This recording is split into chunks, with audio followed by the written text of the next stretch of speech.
आपका CRPC में 189 तक बताया गया था। फिर एक बार दोहरा लीजिए इधर सेक्टर इधर की आपका जो 3-4 धाराएं काफी महत्वपूर्ण है और हमेशा क्वेश्चन बनता रहता है। पहला आपका बनता है सेक्शन कल भी बताया गया 177 की इंक्वायरी और ट्रायल का जनरल यानी कि सामान्य प्रावधान या मामूली तौर पे स्थान कौन होगा, तो आपका 127 बताया गया है जहाँ की अपराध हुआ। इसके बाद एक सेक्शन बताया जा रहा था और एक सेक्शन में पहला आपका देखना है 182 जो ज़्यादा पूछा जाता है। 182 अगर दूरसंचार माध्यम या पत्र द्वारा अपराध हुआ है, यहाँ समस्या भी बनती है।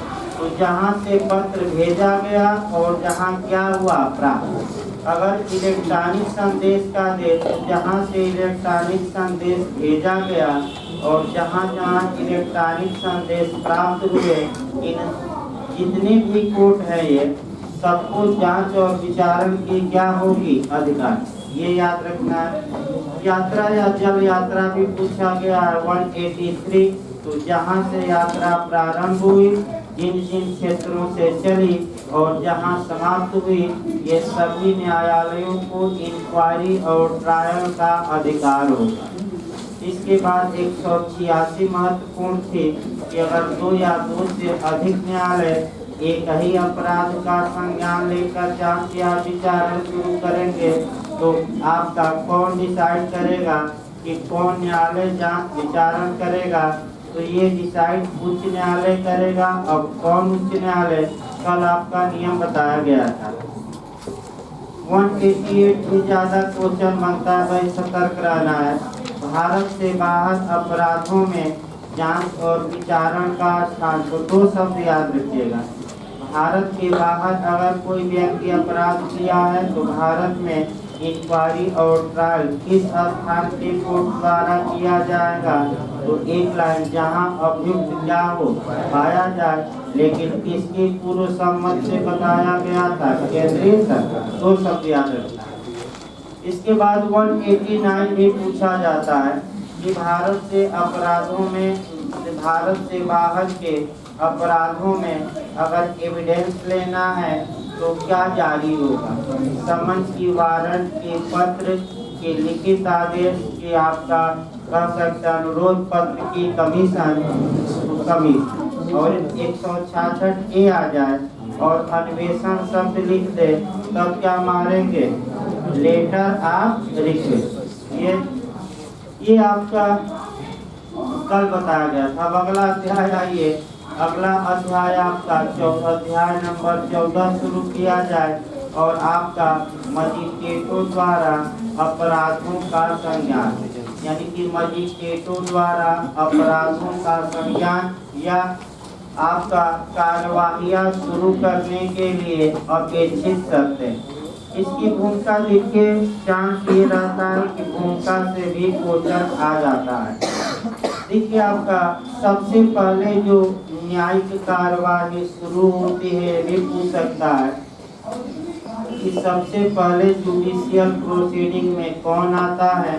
जैसे कि कई बार क्वेश्चन बनता है, जैसे अपराध में बनता है कि अपराध के तत्व चार हैं, तो सबसे पहले क्या आता है? इंटेंशन या आशय या दुराशय। उसी प्रकार कॉन्ट्रैक्ट में बनता है कि सबसे पहला चरण या स्टेप या सीढ़ी क्या है? तो प्रपोजल। उसी प्रकार आपका CRPC में बन सकता है, मान एविडेंस में बनता है कि आपका इंस्ट्रूमेंट ऑफ एविडेंस यानी कि आपका साक्ष्य का औजार क्या है? तो सबसे पहले चरण आपका फैक्ट है यानी कि तथ्य है, और इसी तथ्य को किस रूप में पेश किया जाता है? साथ एक और नया क्वेश्चन है, याद रखिए। इंस्ट्रूमेंट ऑफ एविडेंस, साक्ष्य का आपका माने इंस्ट्रूमेंट क्या है और या औजार क्या है? अगर पूछ ले कहीं, नया क्वेश्चन बिल्कुल है, अभी कहीं आया नहीं है, तो आप फैक्ट या तथ्य को मारिएगा, यानी कि तथ्य को या फैक्ट को या घटना को ही किस रूप में हम पेश करते हैं? साक्ष्य के रूप में, और उसी को साबित किया जाता है। जब साबित हो जाता है तो वह सबूत बन जाता है। उसी प्रकार बैक को या CRPC में कि सबसे पहले न्यायिक कार्यवाही कौन की जाती है? अगर ये पूछ ले तो आपका मारेंगे कॉग्निजेंस या संज्ञान। दूसरा ये संज्ञान शब्द कहाँ परिभाषित है? तो आपका UPFU में ये क्वेश्चन आया कि कॉग्निजेंस या संज्ञान शब्द CRPC में कहीं भी परिभाषित नहीं, तो इनमें से कोई नहीं मार्क कराना है। कई बार FU में लोग 2C मार्क करा गए, अरे भाई वहाँ जंगीय अपराध परिभाषित है, न कि संज्ञान, रटे रहिए, नहीं कि मार दीजिएगा। तीसरा, संज्ञान का मतलब क्या होता है? तो संज्ञान का मतलब होता अवगत होना, भिज्ञ होना या प्रथमतः न्यायिक संसूचना प्राप्त करना। तो किससे भिज्ञ होया जाता है, किससे अवगत होया जाता है? तो अपराध से। तो अगला क्वेश्चन आया कि संज्ञान अपराध का लिया जाता है कि अपराधी का? ये भी क्वेश्चन आपका पूछ सकता है। तो कॉग्निजेंस अपराध का लिया जाता है, अपराधी का नहीं। यानी इस संज्ञान में सर्वप्रथम मजिस्ट्रेट ये डिसाइड करता है कि क्या कार्यवाही करने के लिए साक्ष्य पर्याप्त है, यानी कि इतना साक्ष्य है कि हम आगे बढ़ जाएं। अगर है तो कॉग्निजेंस लिया जाएगा, और नहीं है तो कॉग्निजेंस नहीं लिया जाएगा। अब समस्या आई कि अपराधी कौन है, इसका निर्धारण कब होगा? तो इसका निर्धारण ट्रायल में होगा, इसके बाद चलेगा, यानी कि विचारण में इसका निर्धारण किया जाएगा कि अपराधी कौन है। तो बताइए संज्ञान किसका लिया जाता है, अपराध का कि अपराधी का? इनकी ऑफेंस हुआ कि नहीं, यानी कि साक्ष्य का है। अब अगला नियम आइए, जहाँ तक संज्ञान की बात है, आपका संज्ञान के बारे में जो रूल है या नियम है वह आपका सेक्शन 190 से लेकर 194 तक में है। और संज्ञान के बारे में जो अपवाद चलेगा या कुछ कंडीशन के फुलफिल होने पर संज्ञान 195 से लेकर 199, यानी कि इन धाराओं को दो वर्गों में बांटा जाता है।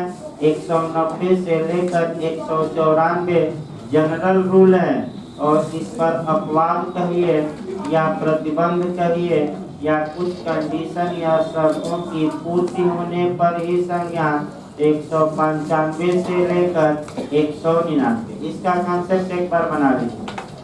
यदि कोई मामला ऐसा है जो 195 से लेकर 199 तक में आता है, तो मजिस्ट्रेट उस अपराध का तभी कॉग्निजेंस लेगा, उससे तभी भिज्ञ होगा जब इन धाराओं की कंडीशन फुलफिल हो, अन्यथा संज्ञान पर ही मामला क्या होगा, रुका रहे।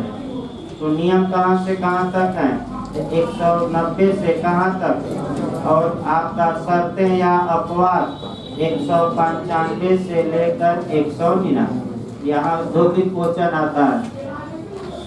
संज्ञान की जहाँ तक बात है, आपका संज्ञान की समय सीमा पहले देख लिया जाए, अर्थात कितने दिनों में आपका न्यायालय को अवगत हो जाना चाहिए अपराध से, तो एक अलग धारा चलेगी 468।